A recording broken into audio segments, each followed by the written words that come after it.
السلام علیکم ورحمۃ اللہ وبرکاتہ۔ بسم اللہ الرحمن الرحیم وبہ نستعین نحمدہ ونصلی علی رسولہ الکریم۔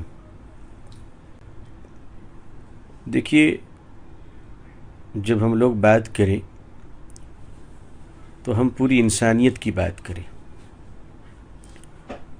غریبی ایک انسانیت کا بہت سلگتا ہوا مسئلہ ہے،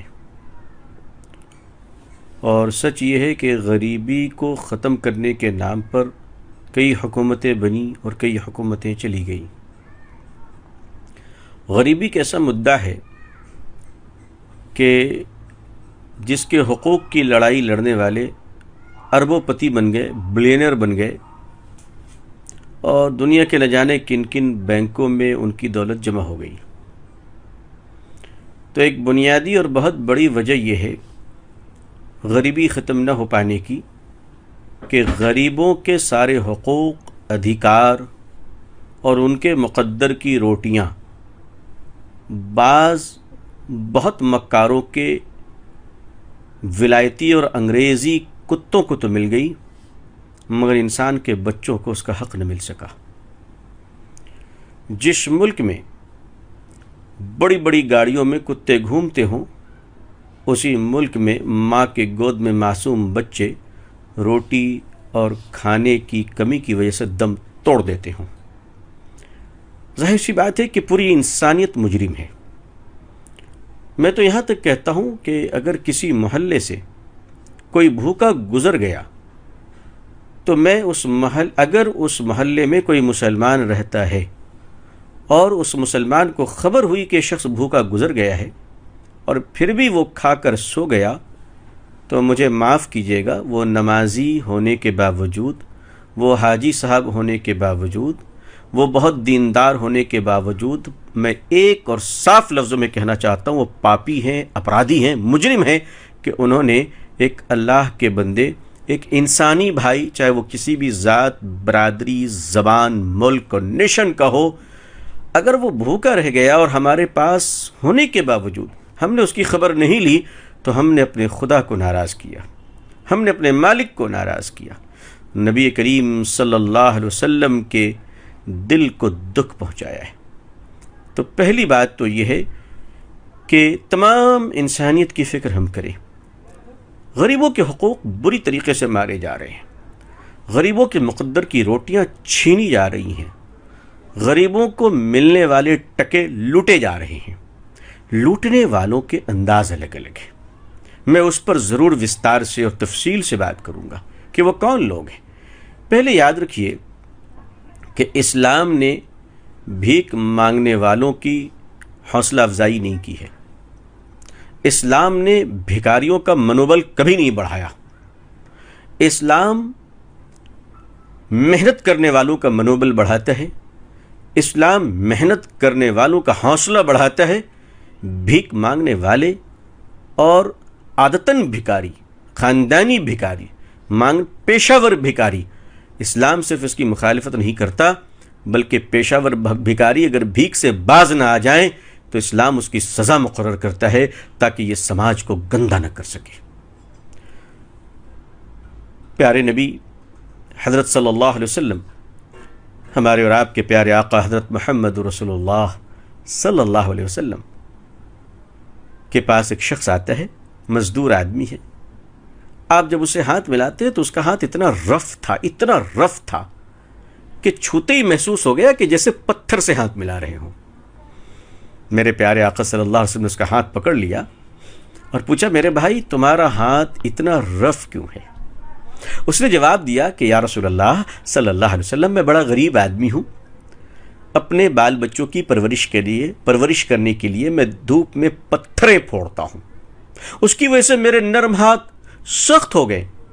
ہمارے پیارے آقا صلی اللہ علیہ وسلم نے ان ہاتھوں کو چوم لیا اور فرمایا کہ تسبیح پڑھنے والوں سے اور بیٹھ کر ہاتھوں سے انگلیاں ہلانے والوں سے لاکھوں گنا درجہ بہتر تمہارا ہاتھ ہے کہ تم اپنے بال بچوں کو حلال اور محنت کی روٹی کھلانے کے لیے محنت کرتے ہو، تم اس جگت میں بہت اور اچھے انسان ہو۔